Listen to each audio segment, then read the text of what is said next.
Bueno, vamos a hablar acerca del Tribunal de Cristo y vamos a hablar acerca de las coronas en el tribunal o la recompensa. Yo le titulé Bendiciones concedidas y coronas prometidas, precisamente porque hay bendiciones no solo en la parte terrenal, sino en los lugares celestiales esperando por nosotros. Así que para mí es un privilegio poder compartir este tiempo acerca de ello. Si ustedes tienen algo que les tapa, ustedes pueden con el cursor tomar las pantallas y correrlas hacia un lateral para poder observar bien la presentación. Vamos a hablar acerca del Tribunal de Cristo y lo vamos a dividir en los siguientes puntos para que ustedes lo tengan presente, simplemente para poder ayudarles un poco. Primero vamos a hablar de una instrucción lógica. Después vamos a hablar de una identificación escatológica porque viene de eventos futuros, así que vamos a identificar en qué lugar o en qué parte del tiempo vamos a ubicar el Tribunal de Cristo. Luego vamos a hacer una interpretación analógica porque el apóstol Pablo relaciona precisamente el Tribunal de Cristo con algunos aspectos diferentes, como lo es, por ejemplo, la parte deportiva. Después vamos a hablar de una inversión cronológica, porque lo que nosotros estamos realizando en el presente se va a trasladar en beneficios futuros que los vamos a analizar.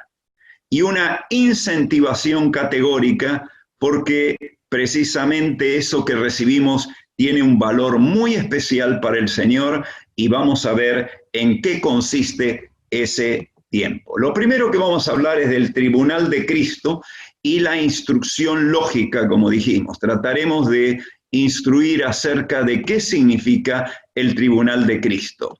Para ello lo tomamos en el pasaje de 2 Corintios, capítulo 5:10. Los que quieren lo pueden leer y si no lo tendrán en pantalla. Esto ayuda un poquitito a acelerar porque es un tema bastante extenso y no podemos tomar todo el tiempo. Pero dice el libro de 2 Corintios 5:10, porque es necesario. Es necesario. No voy a explicar ahora por qué es una necesidad, pero lo es. Que todos nosotros comparezcamos. Le está hablando a los creyentes en Cristo Jesús, personas que han nacido de nuevo, que forman parte de la familia de Dios. Y dice que es necesario que todos, no algunos, comparezcamos. Quiere decir que ante este tribunal tienen que estar todos los creyentes que forman parte de la iglesia. Si nosotros creemos en el rapto y que el Señor nos va a llevar, no puede ser que quede una parte de la iglesia acá. La iglesia se irá toda con el Señor porque todos tienen que estar en este tribunal. Por dos motivos. Una, porque tienen que estar en el tribunal y otro, porque son parte de la novia de Jesucristo. Y como parte de la novia, el Señor no se va a casar con parte de la novia, sino con toda la novia completa. Así que es necesario que todos, así que tú, querido hermano y hermana, niño, joven, adulto, están comprometidos precisamente a estar en el tribunal. ¿Y para qué? Para que cada uno, ahora es individual, cada persona, reciba según lo que haya hecho mientras estaba en el cuerpo, sea bueno o sea malo. Esto es interesante porque algunos dicen, pero ¿cómo? Yo creí que cuando confié en Cristo, ya no hay condenación para el Hijo de Dios, por tanto creí que era salvo y ahora veo que me tengo que presentar ante un juicio. Sí, pero este juicio no es para ver si vas a ser salvo. Los que estén presentes en este tribunal es porque ya son salvos. O sea que no hay nadie que no sea del Señor que pueda estar en este tribunal. Los que no creen en Dios van a estar, pero en el gran trono blanco, es otro juicio. Ahora, ¿qué significa la palabra tribunal? Bueno, en el griego es esa palabrita que ustedes tienen ahí, bema o bema, según como se quiera pronunciar. Y la idea de esa palabra indica asentar un pie. O sea, literalmente un lugar o un escalón, una plataforma sobre la que alguien se puede parar o se puede colocar. Ustedes tienen una pequeña figura ahí, que es justamente de la colina de Nipsk en Atenas, y esto es un bima, un lugar donde la asamblea se reunía y ahí arriba generalmente alguien se colocaba y presentaba un discurso. Pero no solamente era una plataforma para discursos, sino que también el bima era utilizado para llevar a cabo juicios legales, o sea, se colocaba, como lo sabemos hoy, frente a un juicio la parte de defensa y la parte acusatoria, y un juez que determinaba en la plataforma quién, si era culpable o era inocente. Pero también una premiación deportiva. Y el bima, justamente, era después que se llevaba a cabo una actividad deportiva, sea de lucha, de carrera o lo que sea, en los Juegos Olímpicos allí de Grecia antigua, ¿no es cierto? Después que había participado, se veía si había cumplido con todos los reglamentos necesarios, y generalmente no eran tres como lo vemos hoy, el primero, segundo y tercer lugar, sino que había un solo ganador en aquel entonces. Y ahí se le colocaba una pequeña corona. Y de ahí viene justamente el concepto bema, ¿no es cierto? Aquel al que se le coloca una premiación. Habiendo entendido qué significa el tribunal de Cristo, vamos a tratar de ubicarlo en el tiempo de espacio de la historia de la humanidad. Por eso hablamos de una identificación escatológica, una identificación acerca de los acontecimientos futuros. Sin lugar a dudas, este es un acontecimiento, un suceso en el futuro. No puede ser de otra manera porque hasta ahora nadie ha sido premiado. Y si alguien es premiado aquí en la tierra, no lo será en los lugares celestiales. Porque si alguien tomó gloria para sí aquí, es aquí donde la obtuvo, y realmente no hay razón para que obtenga esa recompensa o ese reconocimiento divino por lo que haya hecho mientras estaba en el cuerpo, sea bueno o sea malo.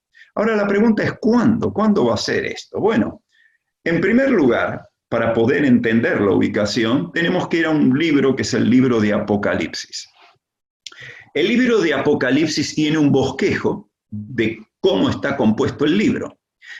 Y eso está en el capítulo 1, versículo 19, en el cual el Señor, hablando con Juan en la visión que él tiene, le dice cómo está ubicado el libro de Apocalipsis con tres frases. Dice, las cosas que has visto. O sea, son las que Juan estaba observando en el capítulo 1. Luego, tiene las cosas que son, que eso es del capítulo 1, 19 hasta el capítulo 3, 22, y tiene que ver con lo que se llama la dispensación de la iglesia, el tiempo de la iglesia. ¿Cuándo es? Desde que desciende el Espíritu Santo hasta que la iglesia sea tomada. Por eso ahí en capítulo 2 y capítulo 3 de Apocalipsis están las cartas a las 7 iglesias que identifican un periodo de tiempo específico dentro del programa divino. Y finalmente, desde el capítulo 4 en adelante, son las cosas que han de ser después de estas. Así que lo importante de todo es que capítulo 2 y capítulo 3 es el tiempo que nosotros estamos viviendo y estamos en la última de esas iglesias, la Odisea, que es la iglesia que comienza a abandonar. Por eso es la iglesia de la apostasía o del abandono. Y cuando termina de esa carta en capítulo 3 de la Odisea, en el capítulo 4, versículo 1, dice lo siguiente, miré y aquí una puerta abierta en el cielo. O sea que Juan habla de que esto es un acontecimiento diferente a lo del capítulo 2 y 3. Y añade en el versículo 2 que el Señor le dice, sube acá. y yo te mostraré las cosas que sucederán después de estas. ¿Qué quiere decir? Que a partir de ahí comienzan a suceder las cosas futuras. El sube acá indica claramente, en representación, Juan en ese momento de la iglesia, lo que sería para nosotros el rapto. Ser tomados a la presencia de Dios. Y a partir de ahí comienzan las cosas futuras, las que son después de este tiempo que estamos esperando, el cual está por finalizar. Y esperamos ese Maranata, esa venida del Señor en las nubes. Cristo no viene a la tierra, Cristo viene en las nubes a buscar a los suyos. Así que esto es lo que nosotros llamamos, ese sube acá, el rapto, o el arrebatamiento de la iglesia, que está en Tesalonicenses capítulo 4, ¿no es cierto? Y determina el encuentro del Señor con los santos que forman parte de la iglesia, todos los integrantes, desde el día de Pentecostés hasta ese encuentro llamado el rapto o el arrebatamiento. Eso marca el fin de la era o de la dispensación de la iglesia sobre este mundo, sobre la tierra. Pero llegamos al capítulo de Primera Tesalonicenses 4:15, que yo cité o mencioné, y leemos ese rapto en qué consiste. Pablo le dice, nosotros que vivimos, está hablando de los que estamos vivos todavía, que habremos quedado hasta la venida del Señor. Sabemos que la segunda venida del Señor se divide en dos partes. La primera es por la iglesia, la segunda es con la iglesia. En la primera, el Señor no viene a tocar la tierra, es en las nubes. La segunda viene junto con la iglesia para reinar en la tierra. Y dice, nosotros que vivimos, que habremos quedado hasta la venida del Señor. No vamos a preceder a los que durmieron, o sea, los que murieron en él, porque el Señor mismo con voz de mando, con voz de arcángel y con trompeta de Dios descenderá del cielo. Y aquellos que estén durmiendo, la Biblia llama dormir a los que murieron en Cristo, y los muertos en Cristo resucitarán primero. O sea que es una resurrección de los muertos en Cristo. Pero luego nosotros, los que estamos vivos, los que hayamos quedado hasta ese momento, seremos arrebatados juntamente con ellos. Dice, ¿cómo? ¿En este cuerpo? No, nuestro cuerpo será transformado en un abrir y cerrar de ojos. Y dice, y juntamente con ellos iremos, con los que resucitaron y juntamente nosotros, que nuestro cuerpo será transformado, juntamente con ellos seremos llevados en las nubes para recibir al Señor en el aire y así estaremos siempre con el Señor. Qué esperanza gloriosa la de la iglesia de ir al encuentro de nuestro Señor. Pero la revelación de la palabra de Dios a partir del capítulo 4 del Apocalipsis, todo lo que se puede apreciar ahí es desde el cielo. O sea, que allí se proyecta lo del cielo. Y esto confirma que la iglesia se encuentra en el cielo. Quiero aclarar algo. Algunos me dicen, ¿y la iglesia no va a pasar por la tribulación? Pues quiero mencionarles que desde el capítulo 4 fue el capítulo 3, ¿no es cierto? En el capítulo 4, cuando se menciona el sube acá, nunca más se vuelve a mencionar la iglesia hasta los últimos capítulos del Apocalipsis, cuando nuevamente se menciona porque vendrá con el Señor. La iglesia no se vuelve a mencionar durante ese periodo tribulacional. Así que esto confirma que la iglesia se encontrará en el cielo después del rapto. Y ahí suceden todos los eventos a partir del capítulo 4. La iglesia con sucesos celestiales y en este mundo el juicio sobre las condiciones terrenales.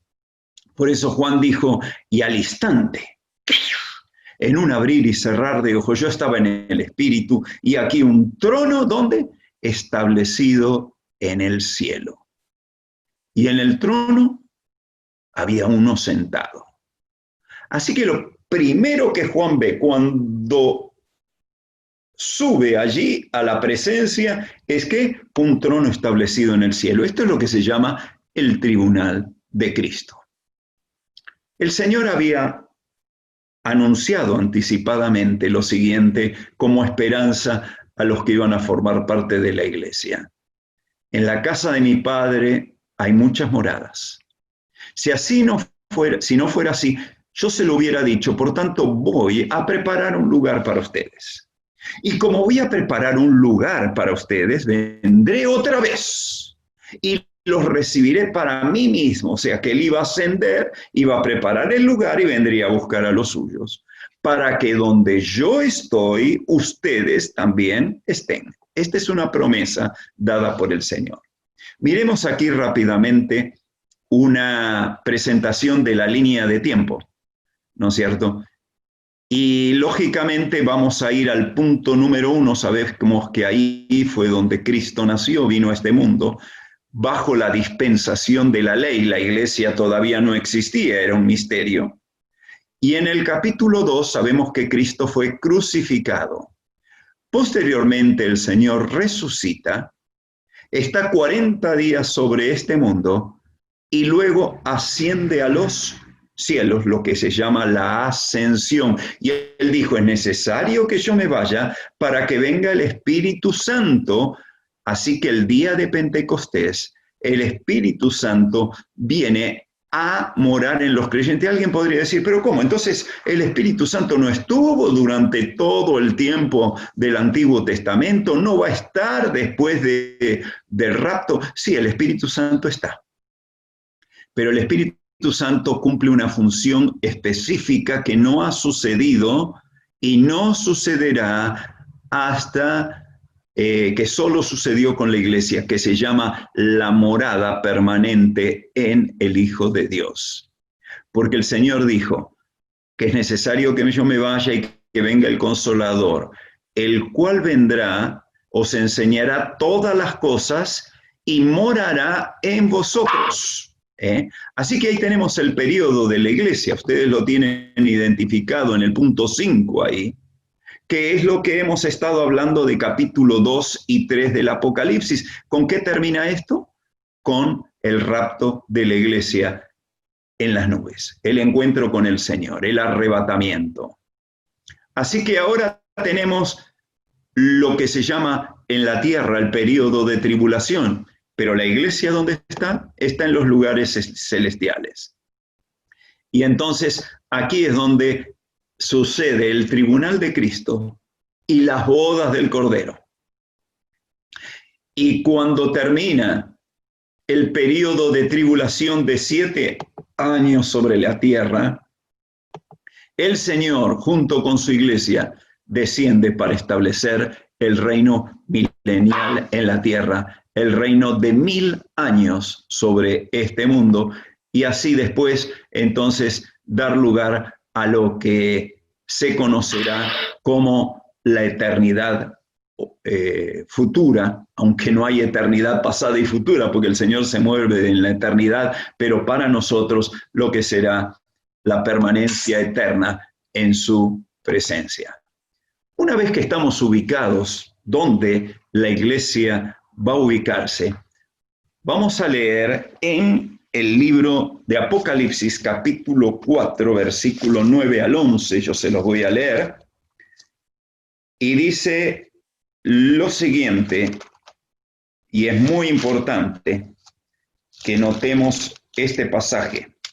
Apocalipsis, capítulo 4. ¿Por qué? Porque esta es la escena celestial después que Juan fue llevado al cielo, ¿no es cierto?, en su visión.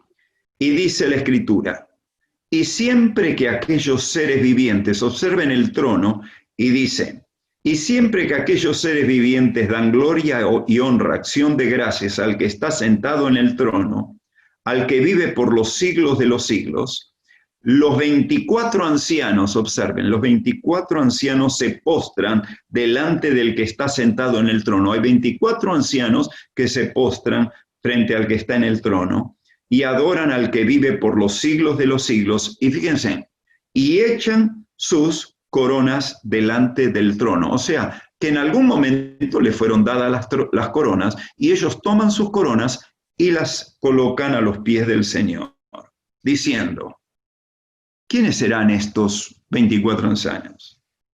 Señor, digno eres de recibir la gloria, la honra y el poder, porque tú creaste todas las cosas y por tu voluntad existen y fueron creadas. Hacen un reconocimiento por la creación y posteriormente también hacen un reconocimiento por la salvación más adelante, pero no tengo tiempo para tratar todo eso. Pero indudablemente estos 24 ancianos, el número 24, número 12 o múltiplo de 12 siempre es representación. 12 discípulos, 12 tribus, ¿no es cierto? Y 12 o múltiplo de 12 es identificación, representación. ¿Y a quiénes representan? A la iglesia.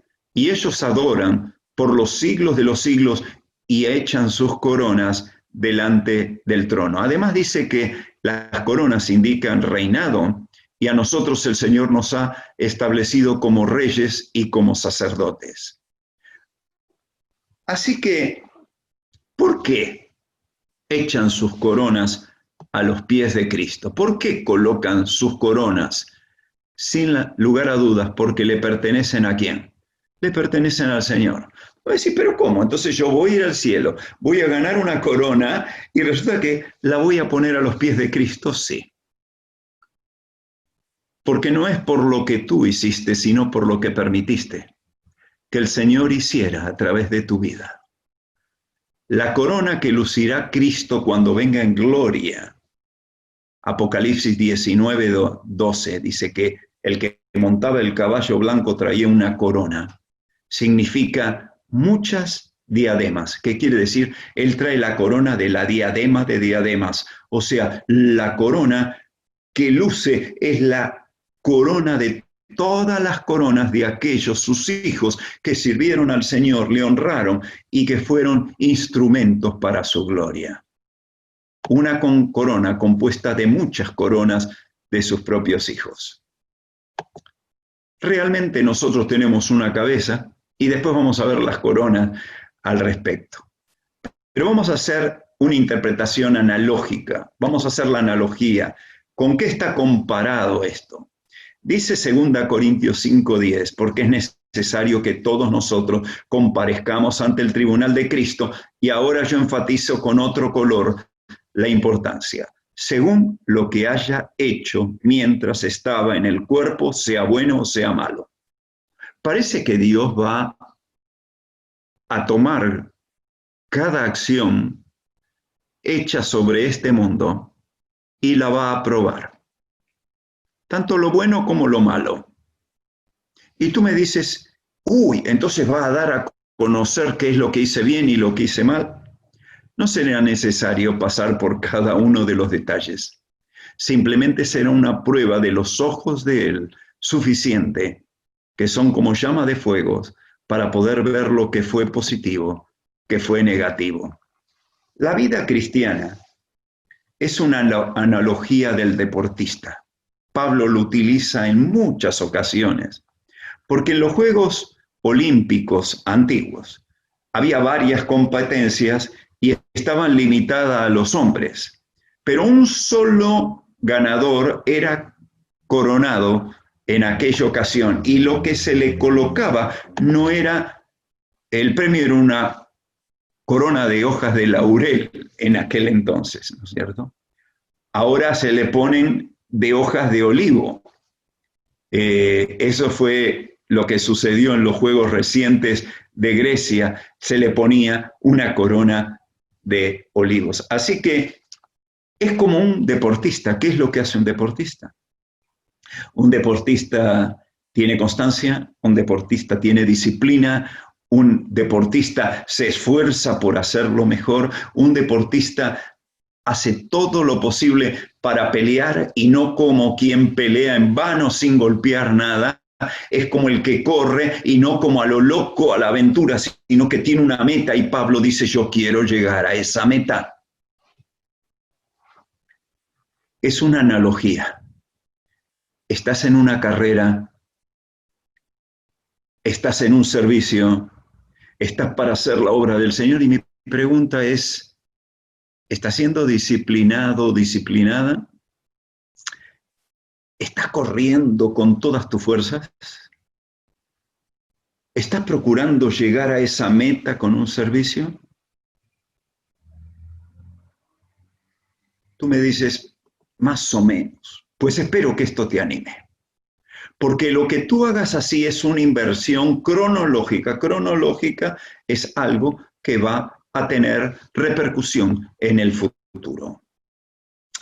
En 1 Corintios capítulo 3, después ustedes pueden gastar más tiempo estudiándolo personalmente, nos muestra cómo van a ser probadas las cosas que hayamos hecho en nuestro servicio para Dios mientras estábamos en el cuerpo, sea bueno o sea malo.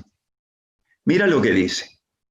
Porque nadie puede poner otro fundamento. Hay un solo fundamento. Ese fundamento es el Señor. El Señor es la roca y es el fundamento de la iglesia. Y más allá del fundamento de la iglesia, también tienes que tomar en cuenta que sobre ese fundamento se comienza a edificar, el cual es Jesucristo. Y si sobre ese fundamento empiezas a edificar, fíjate, oro, hay diferentes materiales sobre los que se edifica sobre el fundamento. Oro, plata, piedras preciosas, madera, heno, hojarasca. Así que diferentes materiales de diferentes cualidades. La obra de cada uno, ves que es individual, no es por lo que hizo el otro. A veces nos fijamos, mirá lo que hace aquel, lo que hace. Cada cual hace lo que tiene que hacer, porque un día el fuego la probará. La obra de cada uno se va a hacer manifiesta. Ahí va a ser donde se va a saber. No es si se predicó mucho o no se predicó mucho. No es si fue el gran cantante de alabanza. A lo mejor aquella persona que sencillamente limpiaba los bancos de la congregación y hacía su servicio, tendrá la recompensa debida a su servicio. La obra de cada uno se hará manifiesta porque ese día, el del tribunal de Cristo, por el fuego va a ser revelada. Vos decís, uy, ¿cómo? ¿Va a prender fuego? ¿El Señor va a probar? No es el fuego literal, sino la mirada de Él, que es como llama de fuego. Y la obra de cada uno, cual sea, el fuego la va a probar.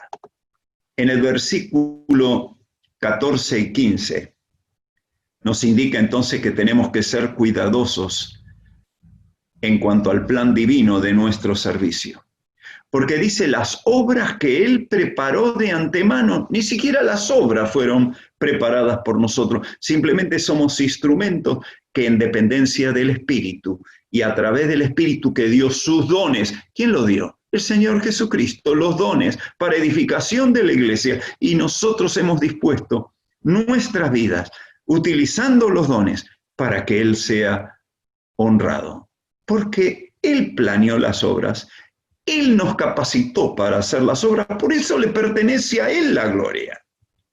Y si tú tomaste la gloria que le pertenece a Él, ya la has tomado aquí, no tendrás recompensa futura. Así que debemos tener cuidado que estemos edificando no madera, heno y hojarasca, porque sabemos que el oro, la plata y las piedras preciosas perduran aunque estén bajo el fuego. Pero aquello que es madera, heno y hojarasca, ¿se van a qué? A quemar. ¿Estamos construyendo con qué? ¿Con oro, plata, piedras preciosas? ¿O lo estamos haciendo con madera, heno y hojarasca? Porque el día la va a declarar, ¿eh? El día lo declarará. Por eso esto es una inversión cronológica en el futuro. La pregunta es, ¿qué vamos a sentir entonces al recibir o al perder la recompensa? La Escritura dice en 1 Juan 2:28 que algunos se alejarán, ¿qué? Avergonzados. ¿Viste cuando dicen generalmente dice, no, porque en el cielo no va a haber lágrimas, porque no va a haber llanto. Perdón, el pasaje que dice que no va a haber lágrimas es en el capítulo 22 de Apocalipsis, y ese ya es el estado eterno.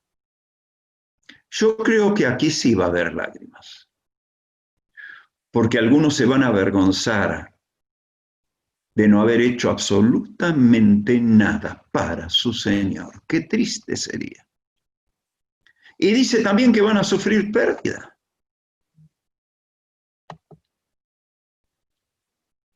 ¿Cómo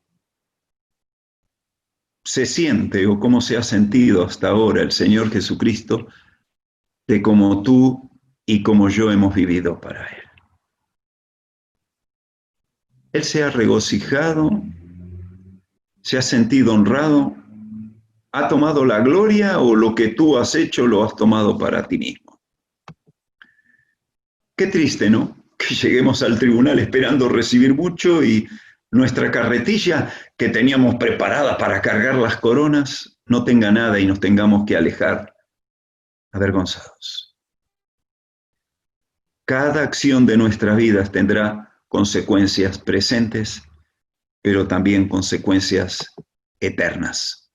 Por eso es una inversión. ¿Dónde estás invirtiendo? ¿Aquí o estás invirtiendo allí? Así llegamos a la incentivación categórica. ¿Qué incentivo? Se van a entregar las coronas a aquellos cuya lealtad y fidelidad por servir a Cristo fue puesto a prueba. El juicio del creyente será colectivo porque dice que es necesario que todos estén. Pero el juicio de creyente a la vez será individual porque cada uno recibirá. Así que yo me pongo a pensar a veces en esa larga fila esperando la corona, y a lo mejor aquella persona que yo pensaba que no iba a recibir absolutamente nada, le estaré mirando la nuca allí viendo cómo recibe las coronas. Y tal vez me avergüence de pensar de que yo podría haber hecho mucho para él y no hice lo suficiente o con la actitud suficiente. Así que las coronas presentan, las escrituras, perdón, la Biblia presenta diferentes coronas por diferentes motivos. Voy a ser corto en esto, ya hemos tomado más o menos, desde que me entregaron, unos 30 minutos, termino dentro de poco. Bíblicamente, ¿cuántas son las coronas? Bueno, se debate entre los estudiosos de la palabra entre 7 o 5 coronas. Esto se debe que algunas son repetidas en otros pasajes de la palabra de Dios, pero a veces corresponden a la misma corona, solamente que son citadas en diferentes pasajes. Los que dicen que son 7 argumentan porque dicen que este es el número de perfección y el programa de Dios es perfecto dentro de la iglesia, por lo tanto son 7. Pero los que creen que son 5 es porque corresponde al número de la gracia en su significado. Yo voy a optar por considerar 5 coronas. Respeto si hay una opinión diferente, pero me remito a lo que indica la palabra bíblica y del motivo por el cual se recibe tal corona. Y la confirmación del capítulo 5 es que por la gracia soy lo que soy. Y si algo puedo hacer para glorificar a Dios, es por su gracia. No es por mi capacidad personal, por mi elocuencia, no es por mis estudios, es porque Él escogió lo vil y menospreciado. Y Él se honra en escoger justamente a un corazón humillado. Y cuando la intención es glorificarle a Él, en eso Él se agrada. Y Él ha dado los dones a cada uno en particular y nos reviste de la capacidad. Y no es un logro personal o un esfuerzo personal para conseguirlo. Por eso me remito a 5. ¿Cuáles son las 5 coronas? Las voy a citar. La de vida, la incorruptible, la de gozo, la de justicia y la de gloria. Vamos a pasar por cada una de ellas rápidamente. La corona incorruptible es aquella para el que se abstiene, para el que lucha y para el que resiste, porque nuestra lucha no es contra sangre y carne. ¿Quiénes serán los que obtengan la corona de abstenerse, luchar, resistir? Y ojo, esto es tanto para hermanos como para hermanas. Segunda Timoteo 2:5 dice, y también el que lucha, ¿como qué? Como un atleta, no es coronado, sino lucha legítimamente. ¿Se acuerdan que dije que en el bima se colocaban los que habían corrido, los atletas, y se observaba si habían luchado legítimamente, si habían cumplido con las reglas? ¿Dónde están nuestras reglas? En la palabra de Dios. Si tú has hecho mucha actividad y realmente no has conseguido victoria en Cristo, las reglas bíblicas fueron quebradas. Será difícil obtenerla. Cuando llega a 1 Corintios capítulo 9, versículo 24 al 27, el propio Pablo dice, ¿no sabéis que lo que corren en el estado, aquí habla de no luchar, sino de correr? Todos a la verdad corren, pero uno solo se lleva el premio. Corred de tal manera que lo obtengáis. Todo aquel que lucha de todo se abstiene. Hay cosas que no puede usar. ¿Te imaginas que aquel que va a correr se pusiera una mochila, se pusiera un sobre todo y empieza a correr con eso? Es lógico que no tendrá, pues tiene que estar liviano para correr la carrera. ¿Qué es aquellas cosas que han cargado tu vida o que están cargando tu vida que te impiden correr con libertad? El que lucha de todo se abstiene. A ellos a la verdad para recibir una corona corruptible, porque la coronita esa que le daban con el tiempo se echaba a perder. Pero nosotros, una incorruptible es una que no se va a destruir. Yo de esta manera corro no como a la aventura, no como un loco, de esta manera peleo no como quien golpea el aire, sino que golpeo mi cuerpo. Fíjate, alguien que se abstiene, alguien que trata de tener dominio propio y lo pongo en servidumbre debajo de Cristo, no sea que habiendo sido ejemplo o heraldo para otros, yo mismo venga a ser ¿qué? Eliminado. Qué triste, ¿no? Que tratando de estar allí en el frente, en el liderazgo y todo, de pronto venga a ser eliminado. No obtenga el premio. La segunda corona es la corona de gloria. Esto es para los que apacientan la grey. Algunos me dicen, ay,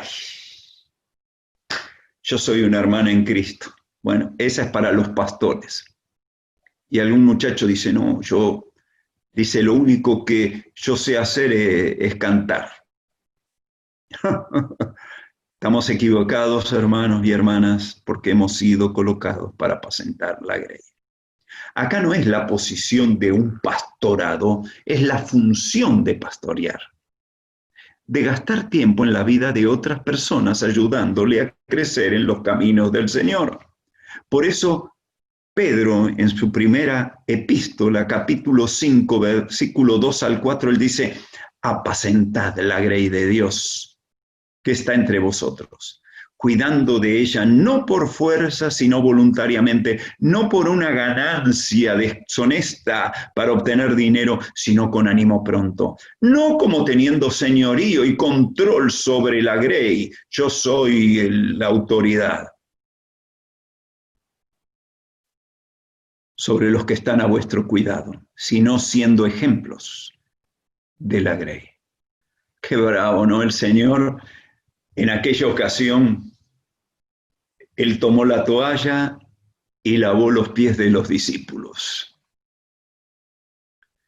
El que se convierte en un servidor de los otros es el primero en el reino de Dios. Y cuando aparezca el príncipe de los pastores, el Señor de aquellos que han gastado tiempo en su grey, vosotros recibiréis la corona incorruptible de gloria. Damas, ustedes mayores fueron colocadas en el ministerio para enseñar a las mujeres más jóvenes.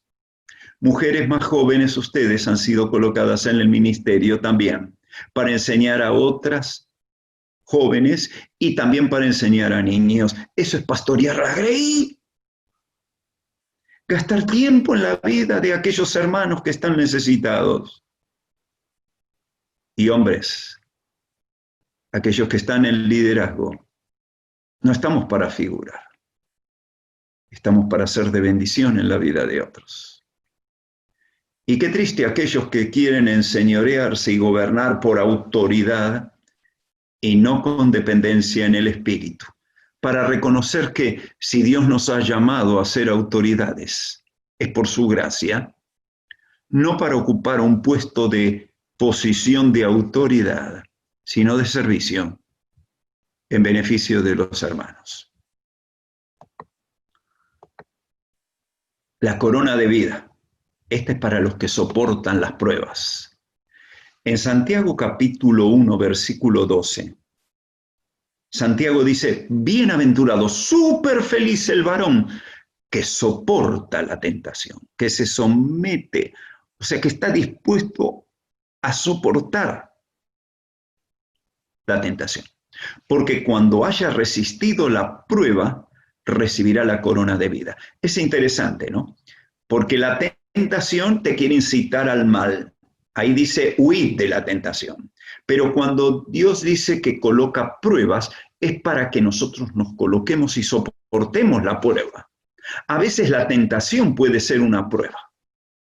Pero de la tentación huimos, de la prueba nos sostenemos, permanecemos. Hacemos al revés, ¿no? Cuando viene la tentación nos queremos quedar porque nos gusta el pecado. Y cuando viene la prueba nos queremos ir porque no queremos estar bajo la prueba económica, la de una situación de aflicción familiar, la de salud o de cualquier otra índole. Apocalipsis 2:10 dice, no temas en nada. El Señor le dice a una iglesia aquí del periodo de la iglesia y le dice, no temas en nada lo que vas a padecer.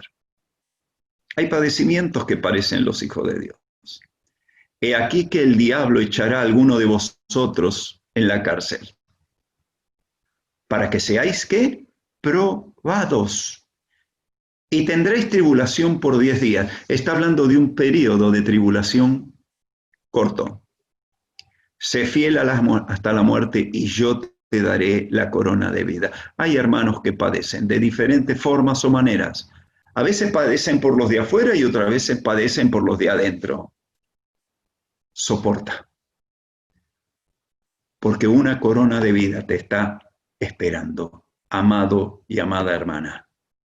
Pero acá viene la corona de justicia. Esta es para los enseñadores o los predicadores de su palabra y a quienes aman su venida. Segunda Timoteo 4, 1 al 2 y también el versículo 5 al 8. ¿Por qué puse el 1 y el 2? Porque es el contexto de lo que viene en el versículo 5 al 8. Mira, te encarezco delante de Dios y del Señor Jesucristo, le dice Pablo a su discípulo Timoteo, que juzgará a los vivos y a los muertos en su manifestación y en su reino, que prediques la palabra, que instes a tiempo y fuera de tiempo, redarguye, reprende, exhorta con toda paciencia y con toda doctrina correcta, la sana doctrina. Y ahora viene y le dice, pero tú, Timoteo, sé sobrio, soporta las aflicciones. ¿Se acuerdan la corona anterior? Haz obra de evangelista. O sea, el ministerio de evangelizar, el ministerio de enseñar. Cumple tu ministerio. Le dice Pablo, porque yo ya estoy para ser sacrificado. y el tiempo de mi partida está cercano. Ya Pablo sabía que se iba a enfrentar con la muerte. Y él dice, por lo demás, yo ya termino, pero tú todavía sigues. Por lo demás me está guardada la corona de justicia, la cual me dará el Señor, juez justo en aquel día. Y no solo a mí, dice Pablo, sino también a todos los que aman su venida. Si tú amas su venida, ¿cómo estás sirviéndole? ¿Cómo estás gastando tu tiempo en evangelizar y enseñar a otros todo el consejo de Dios? Pero llegamos a la corona de gozo. Este es para el ganador de almas. Ahora tú, joven o adulto, me dices, no, ¿sabes qué? Yo servir sí, pero no es mi don. Yo no soy evangelista. Perdón. Es cierto que el don de evangelismo es un don concedido en forma especial a ciertos hermanos en Cristo, pero quiero aclararte algo. El Señor dijo, a todos, id y predicad el evangelio a toda criatura. Toda persona que ha conocido a Cristo como su Salvador tiene la responsabilidad de compartir y de testificar acerca de Cristo, de evangelizar, de anunciar las buenas nuevas. El resultado queda con el Señor, pero tú tienes que compartir.